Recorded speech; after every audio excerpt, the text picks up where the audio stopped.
My sister Emma calls me at midnight sobbing that she needs $50,000 for emergency surgery, and I stare at my phone knowing exactly what I have to do, because this is the same sister who stole $50,000 from our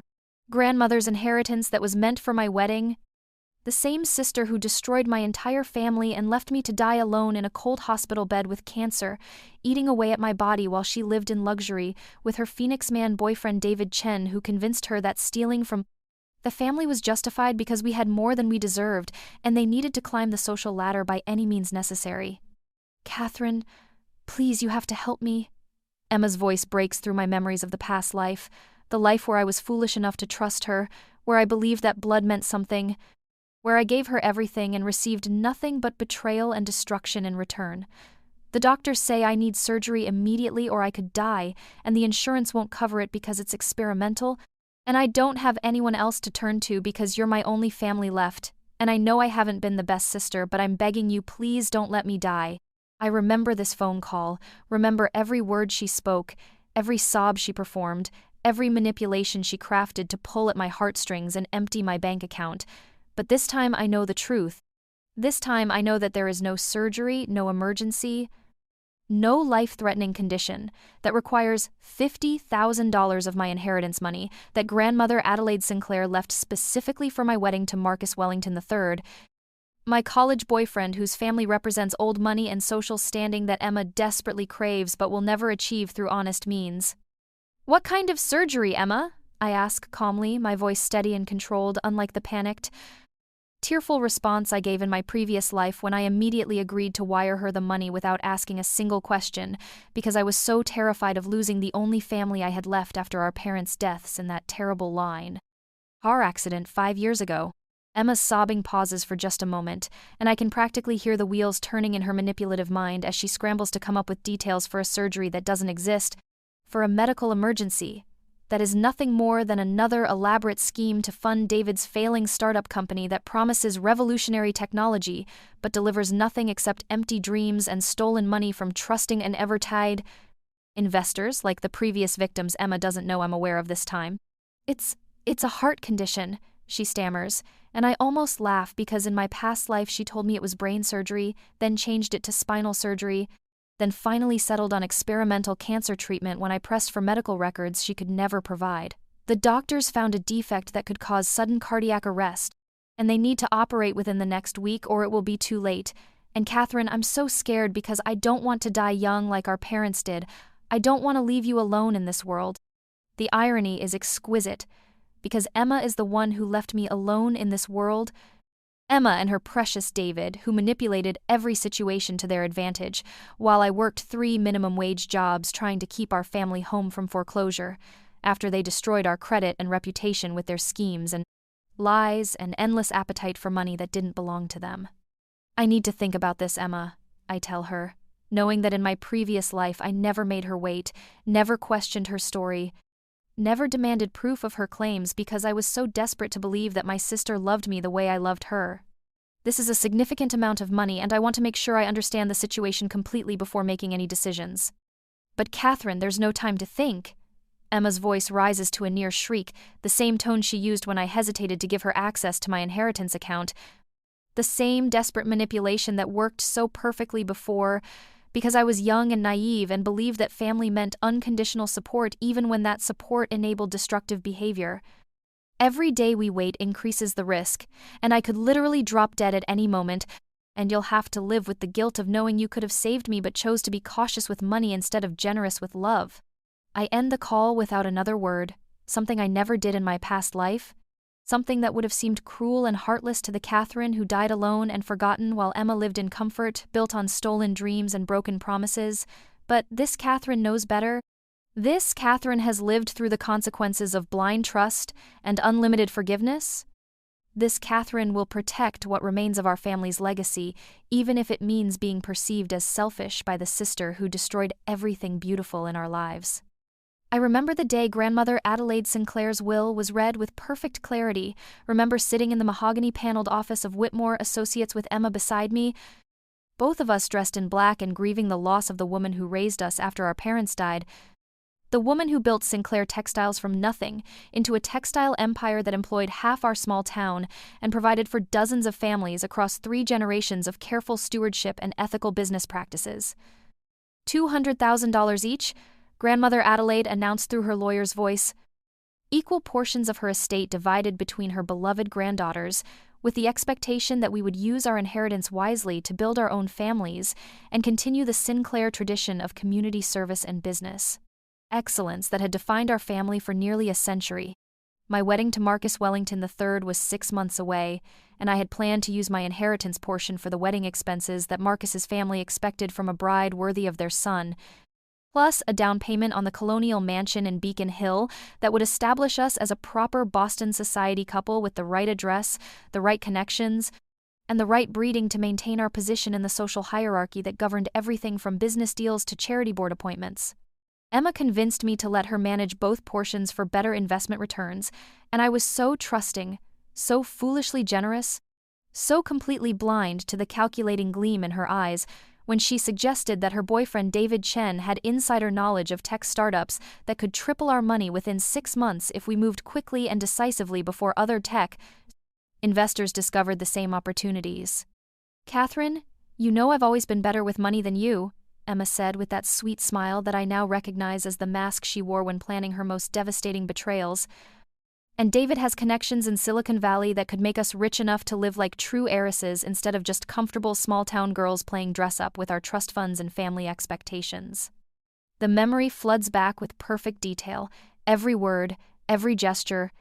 every manipulation technique she employed to convince me that giving her control of my inheritance was an act of sisterly love rather than financial suicide, and I remember how David nodded sagely from his position behind Emma's chair, his eyes gleaming with the hunger of a phoenix man who had identified his target and planned his approach with military precision. David Chen, I learned too late in my previous life, was the son of immigrants who worked in textile factories, the grandson of people who labored in conditions that the Sinclair family had fought to improve through fair wages and safety standards. And he carried a generational resentment against families like ours, who he perceived as having stolen opportunities from people like his family, through systematic oppression and inherited privilege that needed to be redistributed through any means necessary. "Think about it, Catherine," David said in that reasonable tone that made his most outrageous suggestions sound like common sense. "Your grandmother's money is just sitting in conservative investments earning 3% annually when it could be growing at 30% if you're willing to take calculated risks based on insider information that most people don't have access to." I signed the papers giving Emma power of attorney over my inheritance account, and within 2 weeks the money was gone, transferred through a series of shell companies and offshore accounts that made tracking impossible, while Emma and David disappeared to France claiming they needed to personally oversee the international expansion of their revolutionary technology platform that would change the world and make us all millionaires before Christmas. The devastating discovery came exactly 1 month before my wedding, when I tried to access my account to pay the final venue deposits, the caterer's balance, the florist's premium charges, and discovered that my account balance was 0, completely empty, with a transaction history showing systematic withdrawals that cleaned out every penny of my inheritance, while I planned my future with complete confidence that my sister loved me enough to protect my interests along with her own. I called Emma's phone and reached a disconnected number, sent emails that bounced back as undeliverable, contacted David's supposed business partners who claimed they had never heard of him or any revolutionary technology platform, and slowly realized that I had been comprehensively betrayed by the only family I had left in the world. Marcus Wellington III, my college boyfriend whose family traced their lineage back to the Mayflower and whose trust fund could have easily covered the wedding expenses, refused to pay for what he called your family's financial irresponsibility, and suggested that perhaps we should postpone the wedding until I could demonstrate better judgment in money management and family relationships, which was his polite way of saying that the Wellingtons would not be associated with scandal or embarrassment, regardless of how much they claimed to love their son's chosen bride. The wedding was cancelled in a flurry of humiliation and social disgrace, with whispered conversations at the country club about the Sinclair girls' questionable character and poor decision-making skills, with wedding vendors demanding immediate payment for deposits they had already spent, with my reputation in tatters and my future prospects destroyed by association with Emma's crimes and my own spectacular gullibility. Father Richard Sinclair suffered his first heart attack 3 days after the wedding cancellation, and Mother Helen Sinclair began the slow descent into depression that would eventually claim her life, both of them unable to comprehend how their carefully raised daughters had brought such shame upon the family name that their grandfather had built with decades of honest work and community service. The destruction of my life proceeded with mathematical precision after Emma's theft, each disaster building upon the previous one until I was left with nothing but debt, shame, and the bitter knowledge that I had enabled my own destruction through misplaced trust and willful blindness to obvious warning signs that I chose to ignore because I wanted to believe in the fairy tale of sisterly love and family. Loyalty. Marcus broke our engagement publicly at the Beacon Hill Country Club's annual charity gala, standing before 300 of Boston's elite families to announce that he could not in good conscience marry someone who had demonstrated such poor judgment in financial matters and family relationships, someone whose sister's criminal behavior reflected poorly on the entire Sinclair bloodline and raised questions about genetic predispositions toward dishonesty and moral corruption. I have always believed that character is revealed through crisis, Marcus declared to the assembled crowd of old money families who nodded in sage agreement while I stood frozen in my pink Valentino gown that cost more than most people's monthly salary. And recent events have shown me that the Sinclair family lacks the moral foundation necessary for a successful marriage alliance with the Wellington bloodline. The humiliation was complete and devastating, whispered conversations following me through the ballroom as Boston society collectively decided that I was damaged goods, unmarriageable, a cautionary tale about what happens when new money tries to play in old money circles without proper breeding and family supervision to prevent catastrophic errors in judgment. Father's second heart attack came 6 weeks later when the bank foreclosure proceedings began on our family estate. The colonial mansion that had housed 4 generations of Sinclairs and represented everything our family had achieved through honest work and careful stewardship, now lost because Emma's theft had triggered a cascade of financial obligations that we could no longer meet without my inheritance money. I moved Father to a smaller apartment and sold everything valuable in the house to pay for his medical treatments, working 3 jobs to cover rent and medication costs, while Mother retreated into a fantasy world where Emma would return with explanations and apologies and enough money to restore our family to its former position in society. Sinclair Textiles, the family business that employed 47 people and supported their families through 3 generations of loyal service, began losing contracts as news of our financial scandal spread through the close-knit textile industry where reputation meant everything, and association with the Sinclair name became a liability that no one could afford to risk. Father died in his sleep 8 months after the inheritance theft. His final words, a whispered apology for failing to protect his daughters from their own destructive choices, and Mother followed him 6 months later with a bottle of sleeping pills and a note explaining that she could not bear to live in a world where her daughters had brought such shame upon the family name. I was 24 years old, completely alone, working as a waitress at a diner, a retail clerk at a department store, and a cleaning lady for office buildings, sleeping 4 hours a night and living on instant noodles and coffee while trying to keep the family house long enough to sell it, for enough money to pay the creditors who called constantly demanding payment for debts that Emma's theft had made impossible to honor. Emma returned 2 years later, pregnant and broke, expecting forgiveness and support as if nothing had happened, as if she had not destroyed our family and stolen my future, and I was so desperate for connection, so emotionally starved for family love, that I welcomed her back with tears and promises that we would rebuild our lives together as sisters should. David had abandoned Emma after spending all the stolen money on his revolutionary technology platform that never existed, leaving her alone in France with a growing belly and no resources, no skills, no ability to support herself in a foreign country where she spoke minimal French and had no legal right to work or receive social services. "I made a terrible mistake, Catherine," Emma sobbed in my arms as I held her in the tiny studio apartment that represented the depths of my reduced circumstances. David convinced me that we were justified in taking the money because wealthy families like ours had stolen opportunities from families like his, and I was so young and stupid and in love that I believed his lies about revolution and social justice and making the world more fair for everyone. I believed her tears, believed her remorse, believed her promises to do better and be better. Believed that the sister I had loved my entire life was still somewhere inside the woman who had destroyed everything beautiful in our world, and I helped her through her pregnancy, supported her through childbirth, welcomed my nephew Tyler into my heart, as if he were my own child. The second betrayal was even more devastating than the first, because this time I had no excuse for my gullibility, no justification for trusting someone who had already proven herself capable of comprehensive betrayal, no defense against the accusation that I was willfully enabling my own destruction through pathological forgiveness and desperate need for family connection. Emma's return to my life felt like a miracle after 2 years of crushing loneliness and financial struggle, and I threw myself into helping her rebuild with the same naive enthusiasm that had made her theft possible in the first place, never questioning why someone who claimed to feel genuine remorse showed no interest in making restitution or accepting responsibility for the consequences of her actions. She moved into my studio apartment with her infant son Tyler, and I worked extra shifts to support all 3 of us while she claimed to be too weak from childbirth to work, too traumatized by David's abandonment to function independently, too fragile emotionally to handle the stress of job hunting or childcare without my constant support and encouragement. "I don't know how I'll ever repay you for your kindness, Catherine," Emma would say while I changed Tyler's diapers and fed him his bottles and walked the floor with him during his colicky nights.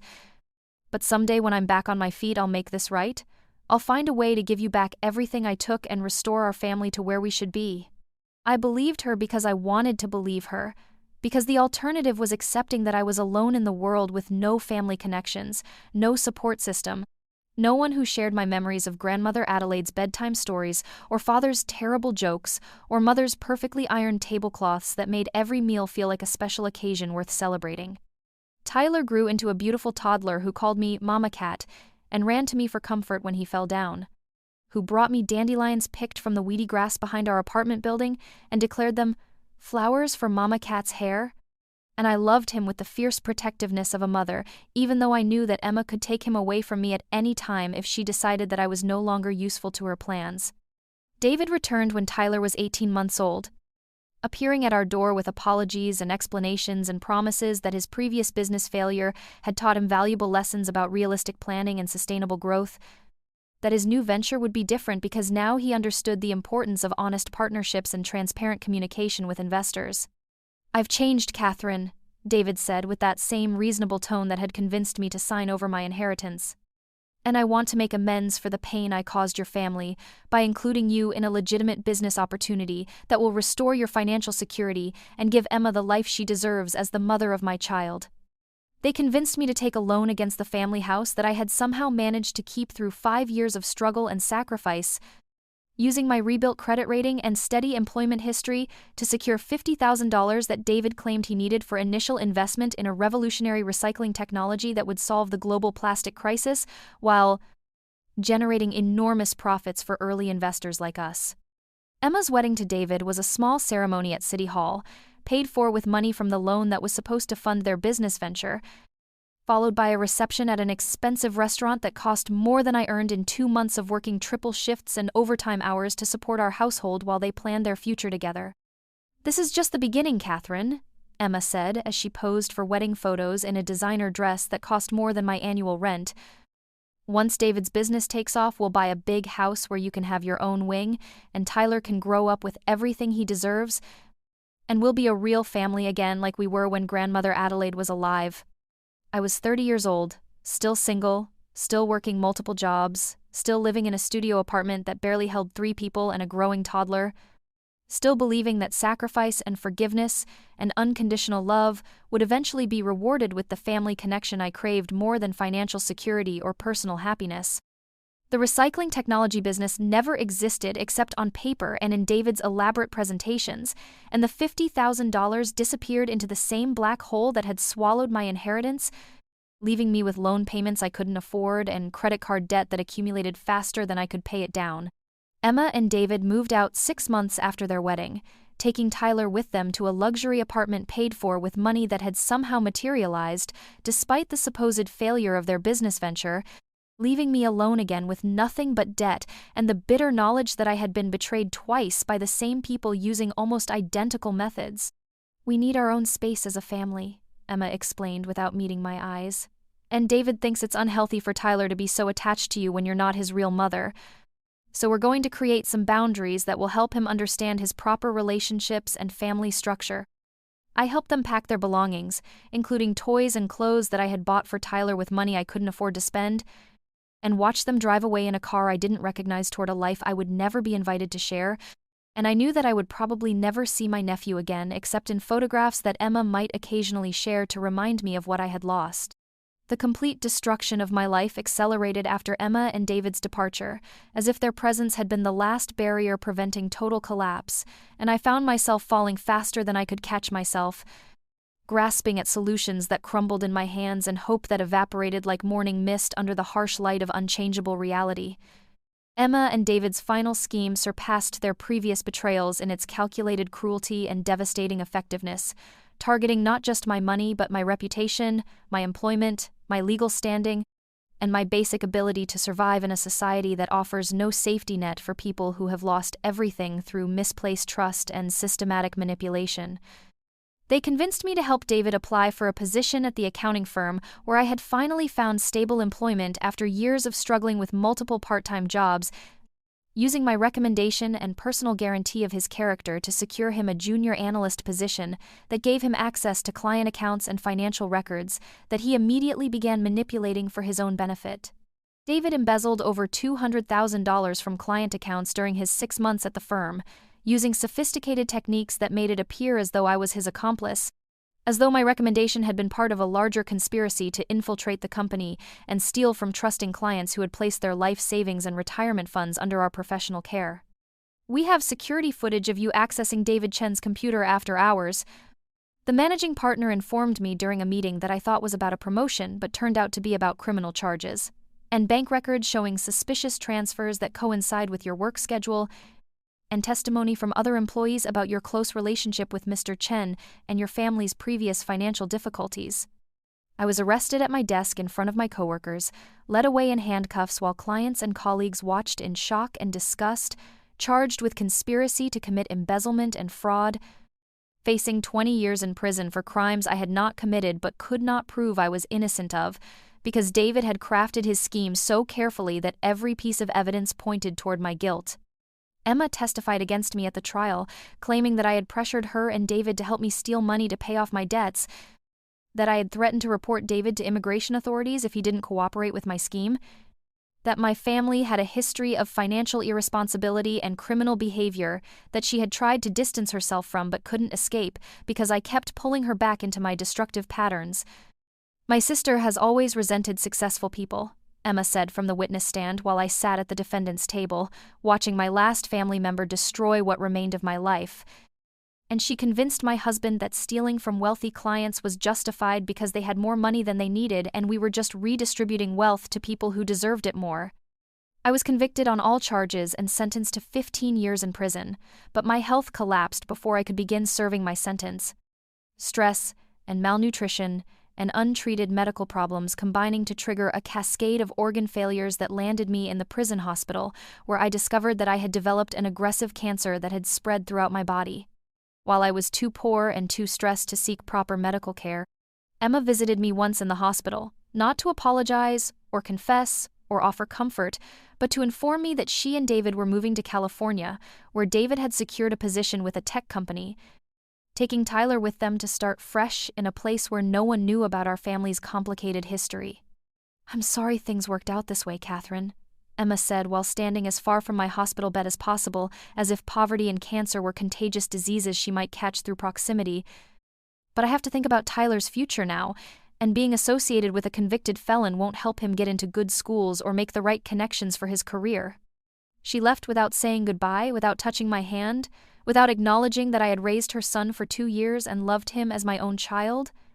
without admitting that every disaster in my life had been caused by her greed and David's manipulation and my own pathological inability to recognize patterns of abuse and exploitation. I died alone in that cold hospital bed 6 months later, my last thought a desperate wish that I could live my life differently, that I could recognize warning signs and protect my family and choose love based on actions rather than words, that I could be strong enough to say no when someone I loved asked me to sacrifice my future for their temporary comfort. Then I opened my eyes and realized I had been reborn. I wake up in my old bedroom at the family estate, surrounded by wedding planning materials scattered across the four-poster bed that Grandmother Adelaide gave me for my 16th birthday,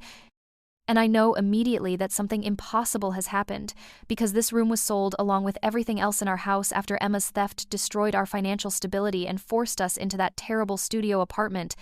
where I would spend the worst years of my life. The morning light streams through windows that overlook gardens I remember from childhood, manicured lawns and rose bushes that Mother tended with obsessive care, the gazebo where Father proposed to Mother 30 years ago, and where I had planned to take my own wedding photos with Marcus, before everything fell apart in a cascade of betrayal and financial ruin. My phone shows the date clearly, September 15th, exactly one day before Emma will call with her request to manage our inheritance for better investment returns. Exactly one day before I make the decision that will destroy my family and cost me everything I love in the world. And I know with absolute certainty that this is my chance to change everything, to protect everyone, to save us all from the tragedy that I now have the power to prevent. My body feels young and healthy, free from the cancer that ate away at my organs while I wasted away in a prison hospital bed, free from the stress lines and premature aging that poverty and betrayal had carved into my face during the years of struggle and sacrifice that ended with my death at 35. Marcus's text message glows on my phone screen. "Good morning, beautiful. Can't wait to marry you in 6 months. Love you forever." And I stare at the words that once made my heart flutter with happiness and now fill me with a strange mixture of sadness and relief, because I know that Marcus Wellington III is not the man I will marry, not the love I will choose, not the future I want to build now that I understand the difference between genuine affection and social ambition. My wedding dress hangs in the walk-in closet that used to feel like a fairy tale and now seems like a costume for a play I no longer want to perform. A $30,000 confection of silk and pearls that represents everything wrong with my previous priorities, everything shallow about my understanding of love and marriage, and what makes a life worth living. I remember Alexander Morrison's phone call that will come this afternoon. Alex, who has been Marcus's friend since childhood. Alex, who tried to warn me about the Wellington family's expectations and conditional affections. Alex, who attended every family gathering and social event but somehow remained invisible to me because I was so dazzled by Marcus's old money pedigree and social connections. Alex Morrison, I realize with perfect clarity, was always there, always loyal, always genuine in his friendship and concern, always overlooked because he worked for his money instead of inheriting it, because he chose law over finance, because he cared more about justice than status, and more about character than connections. I get dressed carefully, choosing clothes that project competence and confidence rather than the romantic femininity that I once thought would make me a perfect Wellington bride, and I prepare to go downstairs for breakfast with my family, to see my parents alive and healthy and happy, to observe Emma with the knowledge of what she is capable of and the power to stop her before she destroys everything beautiful in our lives. This time I will be ready for her manipulation. This time I will protect our inheritance. This time I will choose love based on actions rather than words. This time I will live for myself instead of for other people's expectations and approval. And this time Emma will learn there are consequences for betraying the people who love you most. I look at myself in the mirror and see a woman who has survived the worst betrayal imaginable and lived to tell about it. A woman who has learned hard lessons about trust and forgiveness and the difference between enabling and loving. A woman who will not make the same mistakes twice because she has paid too high a price for her previous naivety and generous heart. I walk downstairs to the family breakfast room where Father reads his newspaper and Mother plans her day with the precise attention to detail that made our household run like clockwork for 20 years. And I see them with new eyes, understanding for the first time how much they sacrificed to give Emma and me the privileged lives we took for granted, until disaster taught us the true value of family stability and unconditional love. Father looks up from the business section with that warm smile that used to embarrass me when I was a teenager but now seems like the most precious gift in the world, and I realize that I am seeing him not as an obstacle to overcome or a source of funding to access, but as a human being who worked his entire life to provide security and opportunity for his daughters, who never expected gratitude but deserved more respect than Emma and I ever showed him. "Good morning, sweetheart," father says, while folding his newspaper with the careful precision that characterizes everything he does. "Your mother and I were just discussing the final guest count for your engagement party next month, and we think we should expand the list to include some of your college friends who might not have made it onto the original version." Mother nods enthusiastically while consulting her leather-bound planning notebook that contains detailed timelines and vendor contacts and seating arrangements for the elaborate celebration that will announce my upcoming marriage to one of Boston's most eligible bachelors, and I feel a pang of sadness knowing that this engagement party will never happen, that Marcus Wellington III is not the man I will marry, that the future my parents are planning with such joy and anticipation will be completely different from what they imagine. Actually, I've been thinking that we should keep the engagement party smaller and more intimate, I say carefully, testing their reaction to changes in plans they have spent weeks perfecting. Maybe just immediate family and our closest friends rather than the full social calendar that the Wellingtons prefer for these occasions. Emma appears in the doorway wearing the pink silk robe that I remember from our shared childhood, looking younger and more innocent than she did during her final visit to my hospital bed, and I feel that familiar combination of love and wariness that defined our relationship even before I understood the depths of her capacity for betrayal and manipulation. "What are you talking about, Catherine?" Emma asks with that sweet smile that I now recognize as her preparation for whatever scheme she has planned for today. "The engagement party is supposed to be our chance to show Boston society that the Sinclair family is worthy of the Wellington connection, and scaling it back would send the wrong message about our confidence and social standing." I watch her settle into her chair with the unconscious entitlement that characterizes everything she does, reaching for the orange juice and croissants that our housekeeper prepared without acknowledging the labor that goes into maintaining the lifestyle she considers her birthright. And I know that she is already calculating how to position herself for maximum advantage when grandmother Adelaide's inheritance becomes available for distribution. My phone rings with the call I have been expecting. Alexander Morrison checking on last-minute details for what he assumes will be my wedding in 6 months, and I answer with genuine warmth that surprises me because I had forgotten how easy it is to talk to someone who expects nothing from you except honest conversation and mutual respect. "Alex, how are you this morning?" I say while watching Emma's face carefully for signs of the jealousy and resentment that she always felt toward anyone who commanded my attention or affection, anyone who represented competition for her position as the most important person in my life. "I'm well, Catherine. Just wanted to confirm that you received the updated guest list from Marcus's mother and that everything is proceeding smoothly with the wedding planning," Alex says in that measured tone that I once interpreted as professional distance but now recognize as careful respect for boundaries and appropriate relationships. "Actually, Alex, I wonder if we could have lunch this week to discuss some questions I have about prenuptial agreements and family financial planning," I say, ignoring Emma's sharp intake of breath and father's surprised expression. I'm realizing that I should understand these issues better before making such a significant commitment. Emma's mask slips for just a moment, revealing the calculating expression that I learned to recognize too late in my previous life, and I know that she is already revising her timeline for gaining access to my inheritance money, already adjusting her approach to account for my unexpected interest in financial independence and legal protection. "Of course, Catherine, I'd be happy to explain your options and help you understand the implications of different approaches to marital property and inheritance planning," Alex responds with the genuine enthusiasm that I remember from our few previous conversations that I had cut short because I was so focused on Marcus and his family's approval that I couldn't see the value of friendship with someone who offered support without expecting anything in return. I end the call and return to breakfast, observing my family with the knowledge of what tomorrow will bring, what Emma will ask for and how she will ask for it, what consequences will follow if I make the same decisions I made before, and I feel a strange combination of sadness and excitement because I know that everything is about to change in ways that will protect the people I love most, even if it disappoints their current expectations. I spend the morning in our family lawyer's office, separating my inheritance portion from any joint accounts or shared management arrangements that could give Emma access to money that grandmother Adelaide intended specifically for my use. And I watch Mr. Whitmore's surprise as I demonstrate financial sophistication that seems to have appeared overnight. I want my inheritance placed in an individual account with no joint signatories, no power of attorney arrangements, and no investment management services that I haven't personally researched and approved.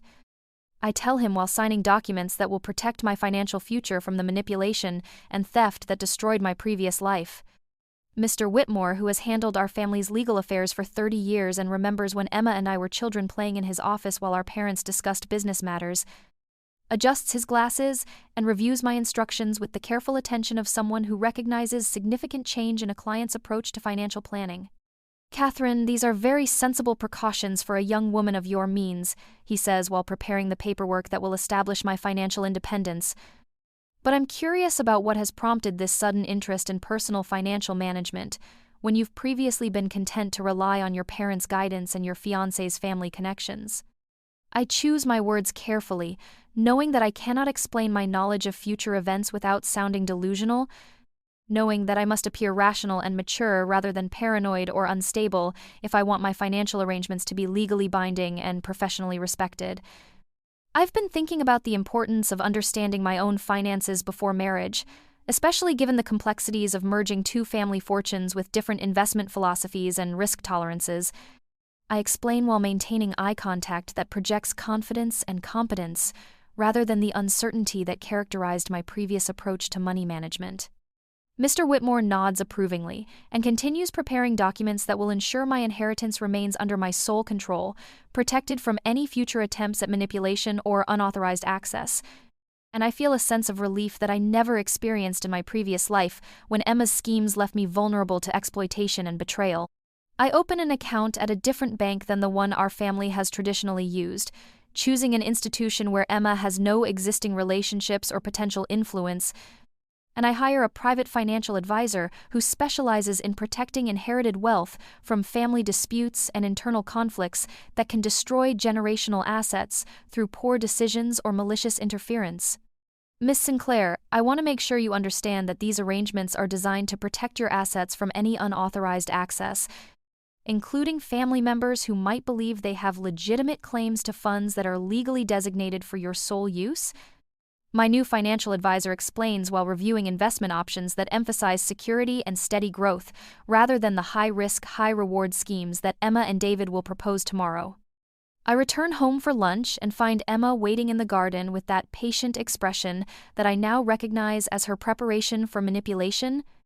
her rehearsal of whatever emotional appeals she plans to use to convince me that sharing my inheritance is an act of love rather than financial suicide.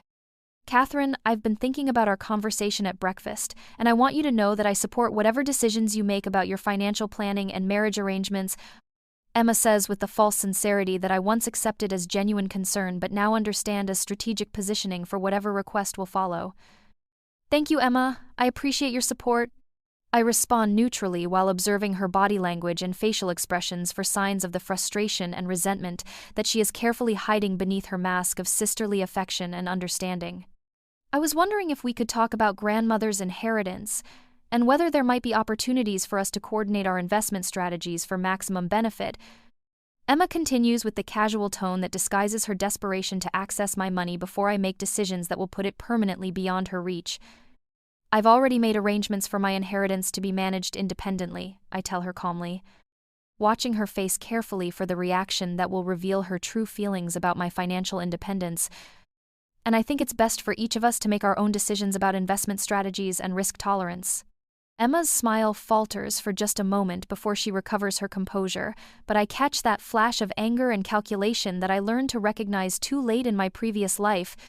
that moment when her mask slips and reveals the manipulative personality that lies beneath her performance of sisterly love and family loyalty. "Of course, Catherine, I just thought that working together might help us both achieve better results than we could individually," Emma says while standing up from the garden bench where we have been sitting.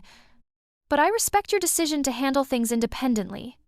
She walks away with the careful control of someone who is furious but cannot afford to show it, someone whose plans have been disrupted but who is already calculating alternative approaches to achieve her goals. And I know that tomorrow's phone call will be her attempt to access my money through emotional manipulation and fabricated emergencies that prey on my love for family and fear of loss. I spend the afternoon reviewing my inheritance arrangements one final time, ensuring that every legal protection is in place, every potential vulnerability has been addressed, every possible avenue for manipulation or theft has been blocked by careful planning and professional oversight. I hire a private investigator the next morning, someone who specializes in financial fraud and background investigations, someone who can provide documentation of David Chen's criminal history and pattern of targeting wealthy women for romantic scams that fund his non-existent business ventures and support his lifestyle of luxury travel and expensive possessions. I need a complete background check on David Chen, including his previous relationships, business partnerships, educational background, and any criminal or civil legal proceedings that might reveal patterns of fraudulent behavior. I tell investigator Margaret Torres while providing her with the personal information that Emma shared during her pregnancy, information that I memorized without realizing its future importance. Margaret Torres, a former FBI agent who now runs her own investigative firm, takes notes while I describe David's claims about his Silicon Valley connections, his revolutionary technology platforms, his insider knowledge of investment opportunities that seem too good to be true because they are literally impossible to verify through any legitimate sources. Miss Sinclair, what you're describing sounds like a classic affinity fraud scheme where the perpetrator uses existing relationships to gain trust and access to victims' financial resources. Margaret explains while reviewing her preliminary research on David's background. And men like this typically have multiple victims and extensive histories of similar crimes that law enforcement agencies are tracking across state and national boundaries. Within 48 hours, Margaret provides me with a comprehensive report that documents David's previous convictions for fraud in California, his pattern of targeting women from wealthy families through romantic relationships that begin with elaborate courtship and end with empty bank accounts and broken lives. David Chen, born David Chen Weiming in Los Angeles, has been arrested 14 times for fraud, embezzlement, and identity theft, serving 2 prison sentences for scams that defrauded investors of over $3 million, and he is currently wanted for questioning in connection with a Ponzi scheme that targeted elderly Chinese American immigrants in San Francisco's Richmond district. His method is always the same.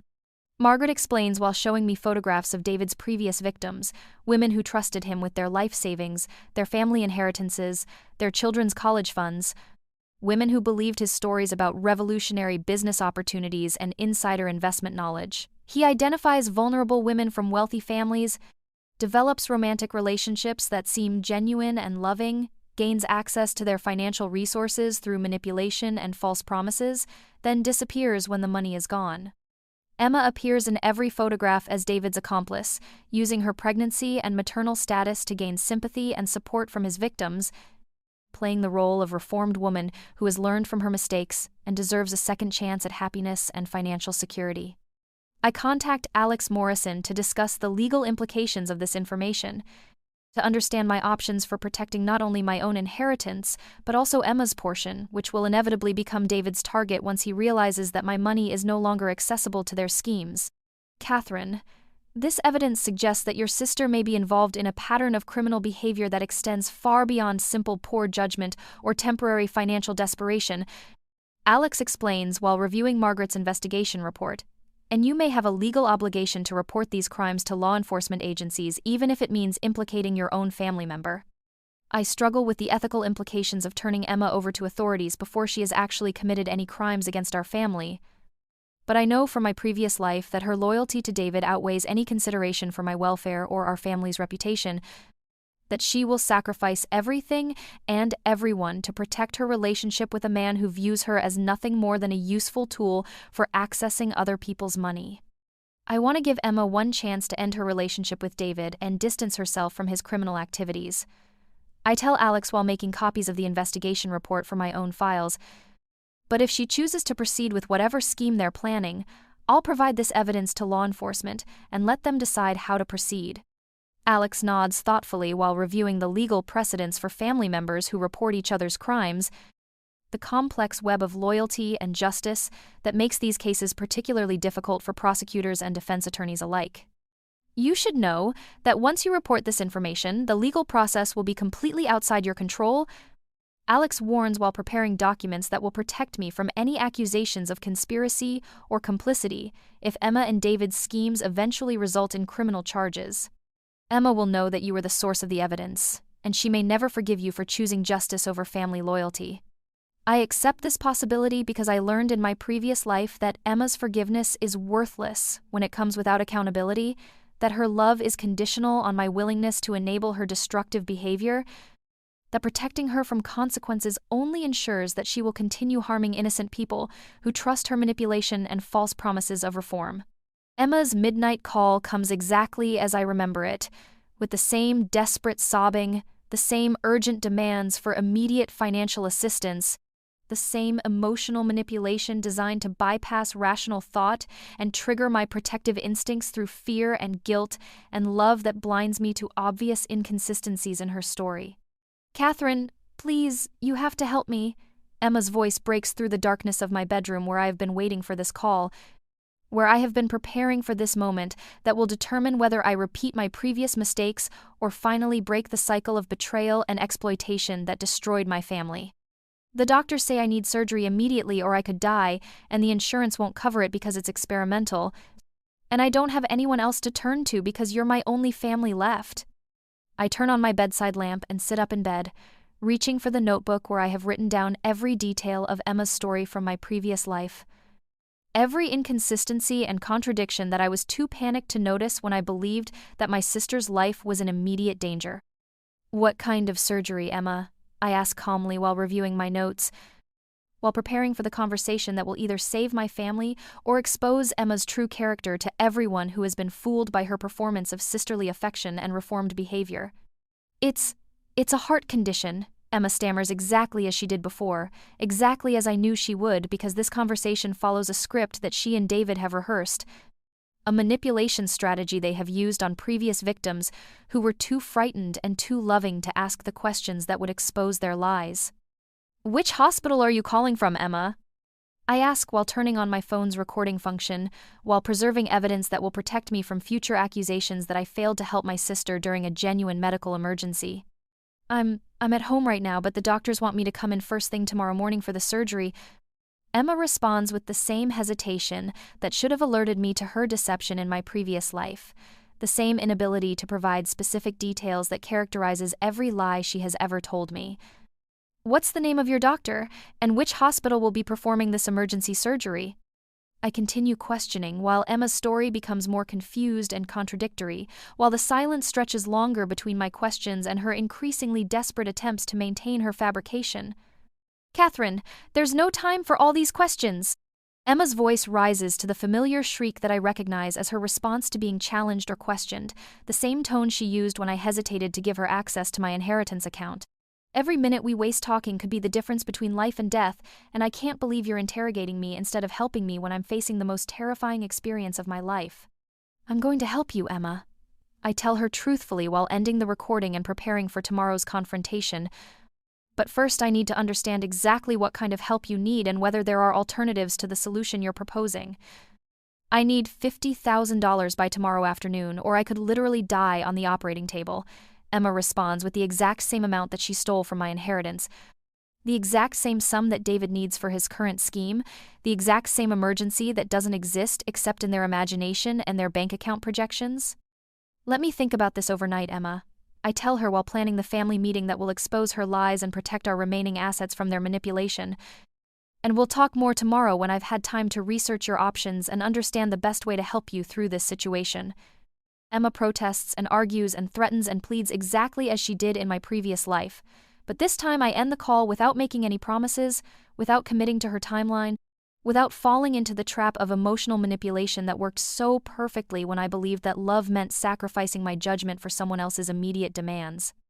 I spend the rest of the night reviewing Margaret Torres's investigation report, preparing for the conversation that will either save Emma from David's influence or expose her as his willing accomplice in crimes against our family and other innocent victims who trusted their performance of love and desperation. This time, I will not be the naive young woman who believes that family loyalty requires enabling destructive behavior. This time, I will protect the people I love by refusing to fund crimes against other families. This time I will choose justice over comfort, and truth over the temporary peace that comes from avoiding difficult confrontations. I arrange the family dinner for the following evening, calling everyone with invitations that sound casual but carry the weight of serious business. Invitations that will bring together all the people who need to witness Emma's exposure and understand the truth about her relationship with David Chen and their plans for our family's inheritance money. I'd like to have a family meeting to discuss some financial decisions that will affect all of us. I tell Father when I call his office. And I think it would be beneficial to include some outside perspectives from people who understand legal and financial planning issues. Father agrees immediately because he has always supported family meetings for important decisions, because he believes in transparency and collective wisdom when dealing with matters that affect our shared interests and future security. And he suggests that we include Mother and Emma so that everyone can participate in whatever discussion I'm planning. I call Alex Morrison next, explaining that I need his legal expertise for a family financial planning meeting, that I want professional guidance for decisions about inheritance management and investment strategies that might have long-term consequences for our estate planning and tax obligations.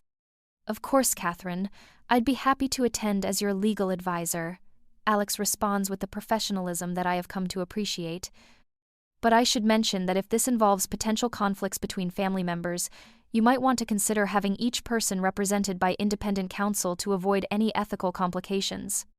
I don't think that will be necessary, I tell him while knowing that Emma and David won't have time to hire lawyers before their scheme unravels. But I appreciate your concern for proper legal procedures and family relationships. I call Marcus Wellington III with more reluctance, knowing that including him in this meeting will probably end our engagement, but feeling obligated to give him the opportunity to understand why I'm making decisions that will disappoint his family's expectations for our marriage and social standing. Catherine, this sounds quite serious, Marcus responds when I explain that I need his support during a difficult family financial discussion. And I want you to know that the Wellington family stands ready to assist with whatever legal or financial expertise you might need during this challenging time. His offer of support touches me more than I expected, reminding me that Marcus is not fundamentally evil or manipulative, just shallow and status-conscious in ways that would have made our marriage a beautiful performance rather than a genuine partnership based on mutual respect and shared values. I prepare dinner myself, choosing foods that will create a comfortable atmosphere for serious conversation, foods that remind everyone of family celebrations and happy occasions when we gathered around this same table to share news and make decisions and support each other through life's challenges and opportunities. Emma arrives early, as I knew she would,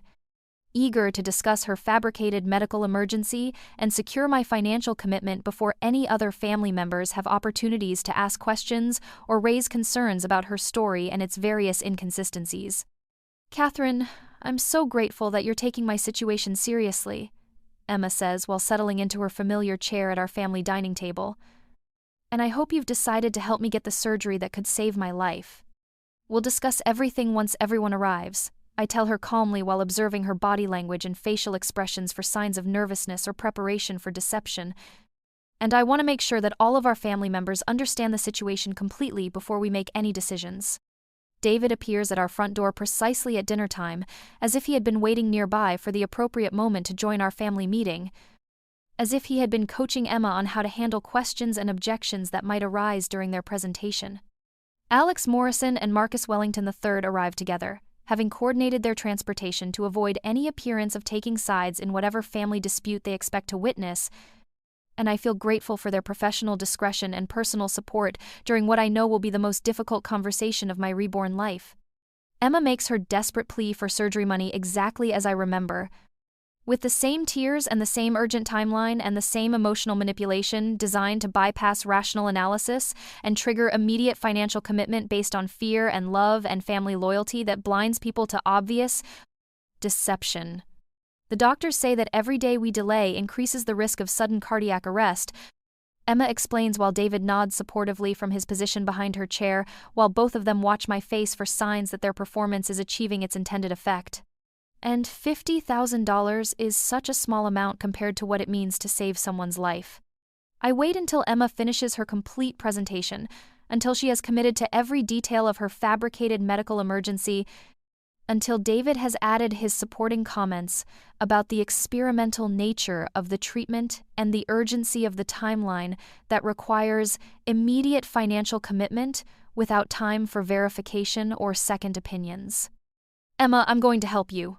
I say while reaching for the manila envelope that contains Margaret Torres's investigation report,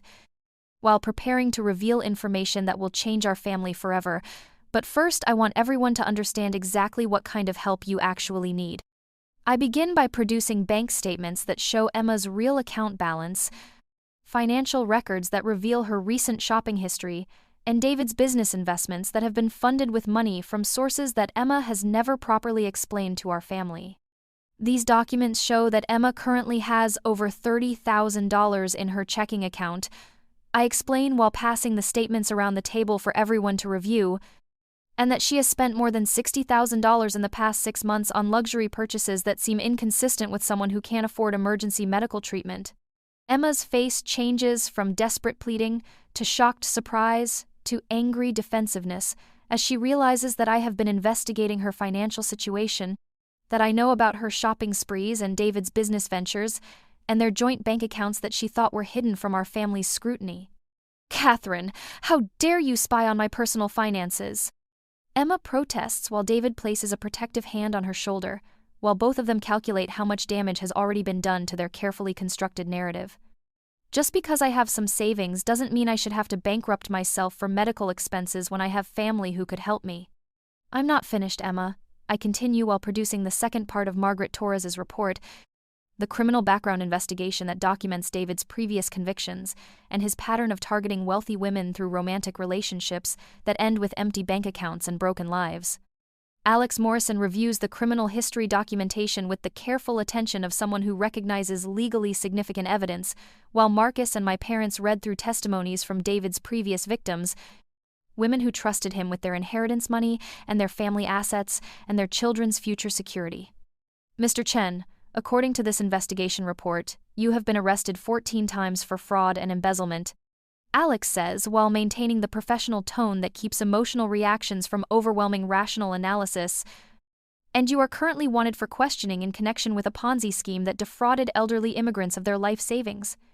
David's mask of concerned boyfriend slips completely as he realizes that his criminal history has been exposed, that his current scheme has been discovered before it could succeed,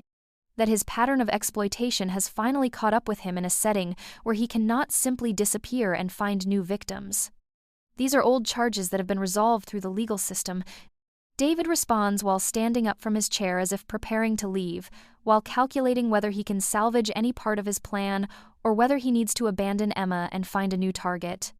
And they have nothing to do with my current relationship with Emma or our legitimate need for financial assistance during a medical emergency. "There is no medical emergency, David,"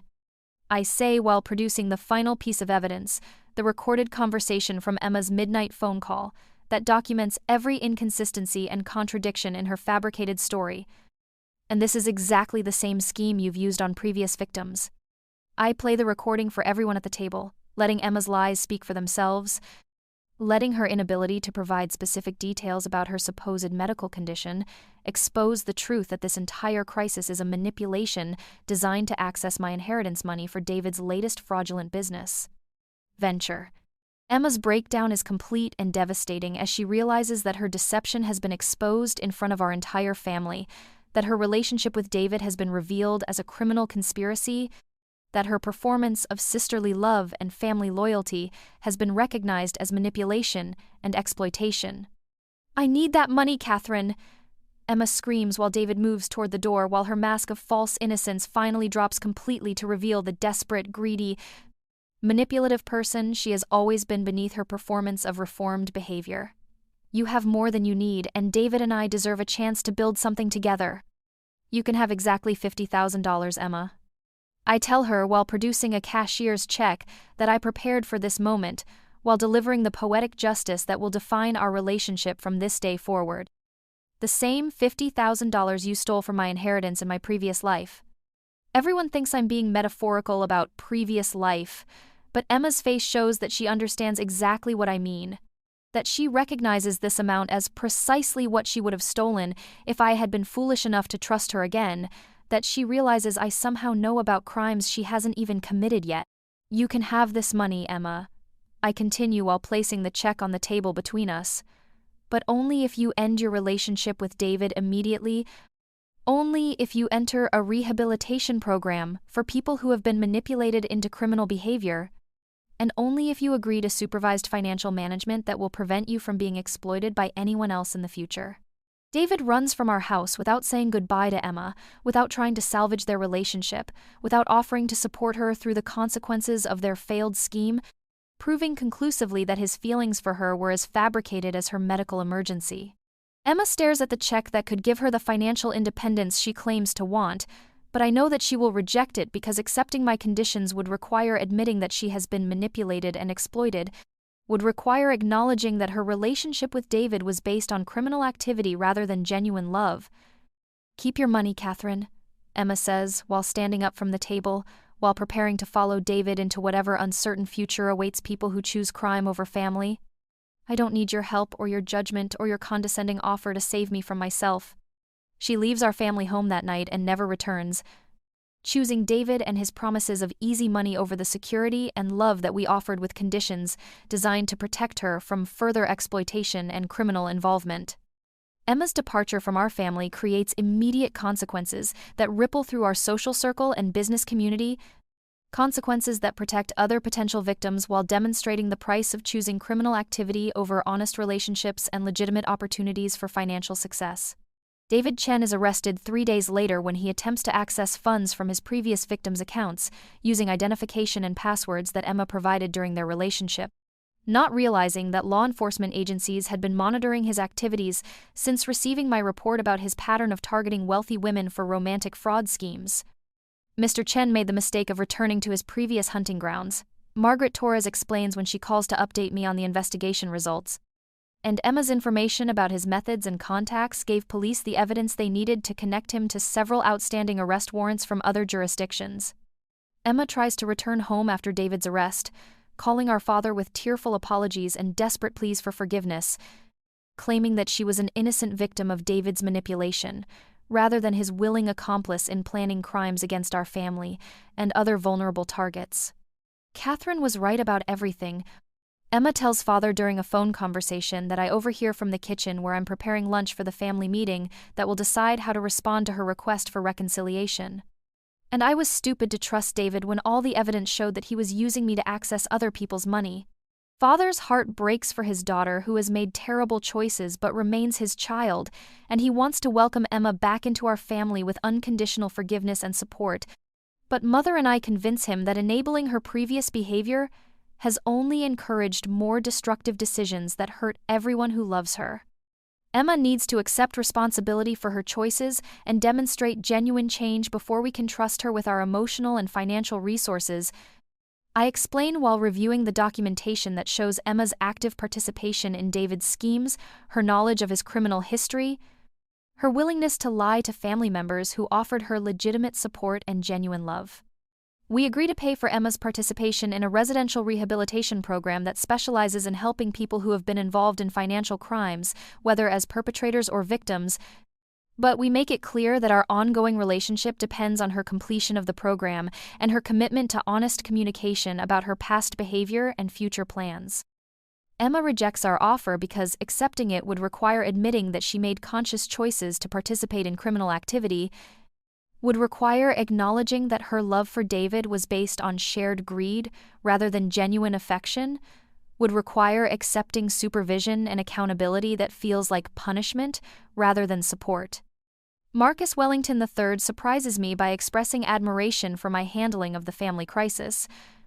but I can see that our engagement will not survive my transformation from naive society bride to independent woman who makes decisions based on personal values rather than social expectations and family approval. Catherine, I want you to know that I respect your strength and integrity during this difficult situation, Marcus says during our final conversation as an engaged couple. But I think we both realize that our goals and priorities have changed in ways that make marriage inadvisable for both of us. I agree to end our engagement amicably, returning his family ring and releasing him from obligations that no longer align with either of our visions for the future, and I feel relieved, rather than heartbroken, because I understand now that our relationship was based on compatibility rather than genuine love. Alex Morrison offers to help me navigate the legal and financial implications of Emma's situation, and I find myself drawn to his combination of professional competence and personal integrity, his ability to provide support without expecting control, his respect for my independence and decision-making abilities. I want to make sure you understand that Emma may continue trying to manipulate your family through emotional appeals and crisis situations. Alex warns while reviewing the restraining order that prevents her from accessing our property or finances without supervised visitation, and you may need ongoing legal protection if she becomes desperate enough to escalate her attempts to gain access to your inheritance. Sinclair Textiles thrives under the protection of my improved financial management and the elimination of family drama that had been damaging our business reputation and employee morale. And Father expresses pride in my mature approach to balancing family loyalty with business responsibility. Your grandmother would be proud of how you've protected our family legacy while still offering Emma opportunities for redemption and positive change, Father tells me during one of our weekly business meetings. And I believe that your strength during this crisis has prepared you to take greater responsibility for our company's future success. 6 months after Emma's departure, Alex Morrison and I announce our engagement during a small family gathering that celebrates genuine love rather than social advantage, personal compatibility rather than financial merger, shared values rather than inherited status. That means nothing without character and integrity to support it.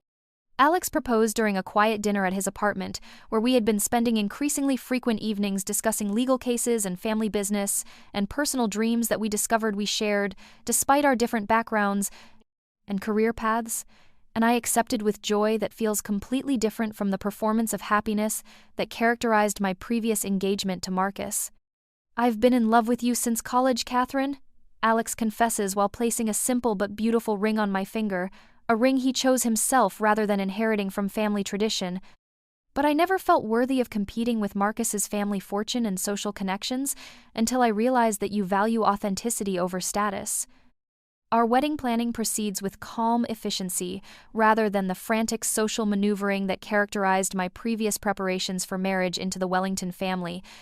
And I find that smaller celebrations with meaningful relationships feel more romantic than elaborate performances designed to impress people whose approval has no lasting value. Father's health remains strong now that our family drama has been resolved, and Sinclair Textiles continues operating profitably without the threat of scandal or financial instability that Emma's schemes would have created, and Mother rediscovers her joy in entertaining and social activities that were shadowed by worry about Emma's destructive behavior. Emma contacts us occasionally through third parties, usually when she needs money or legal assistance to deal with consequences of her continued association with people who exploit her willingness to participate in questionable activities, but we maintain our boundaries while expressing hope that she will eventually choose rehabilitation over repeated cycles of crisis and manipulation. Emma called my office asking for help with bail money, Alex reports after one of her attempts to involve our family in her ongoing legal problems.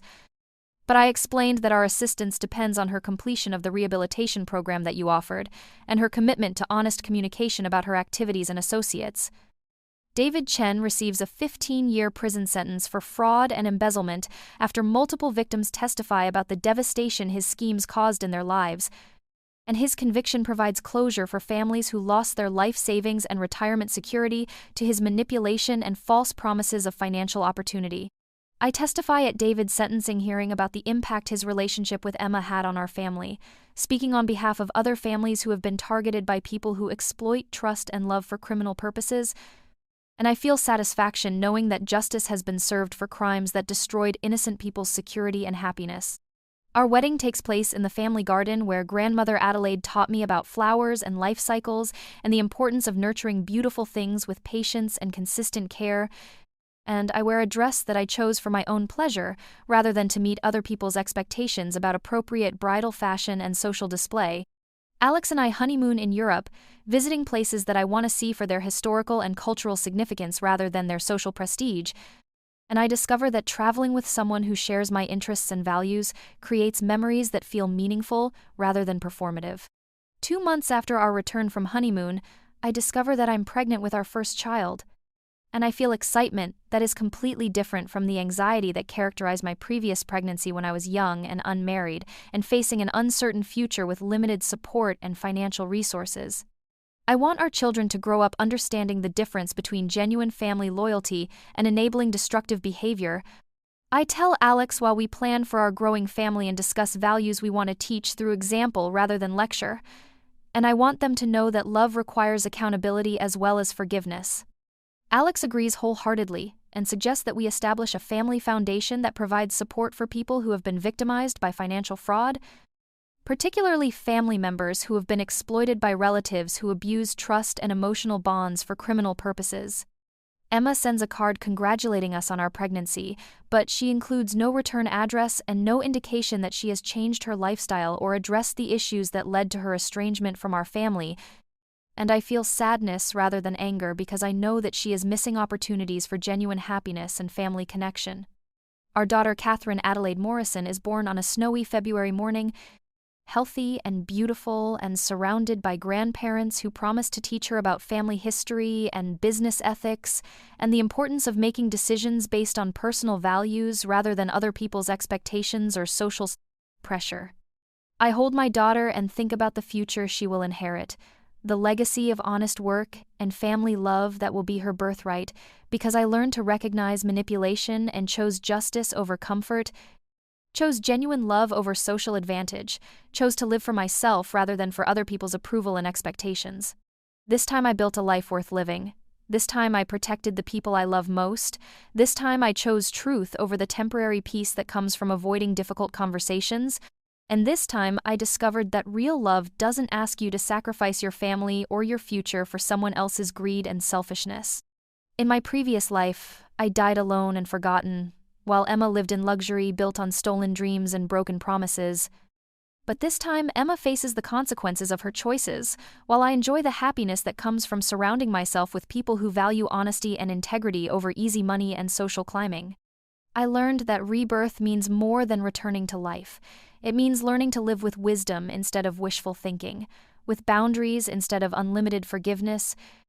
with love that includes accountability rather than love that enables destruction, and with the understanding that protecting innocent people sometimes requires disappointing the guilty ones who claim they deserve unlimited chances to change while continuing to make the same harmful choices again and again. My sister asked to borrow money for surgery, and I gave her exactly what she deserved, the same amount she stole from me, offered with conditions that would have saved her if she had been willing to choose rehabilitation over repeated crime, family love over criminal partnership, honest work over fraudulent schemes that destroy other people's security and happiness. She chose David and his promises of easy money over our family's offer of supervised support and genuine rehabilitation, proving that some people prefer the excitement of crime to the responsibility of honest relationships, and I learned to accept her choice without guilt because love cannot save someone who refuses to be saved. I lived for myself this time, and I found everything I truly needed: genuine love, financial security, family respect, personal integrity, and the knowledge that I protected innocent people from harm while offering redemption to someone who chose destruction instead, and that is enough.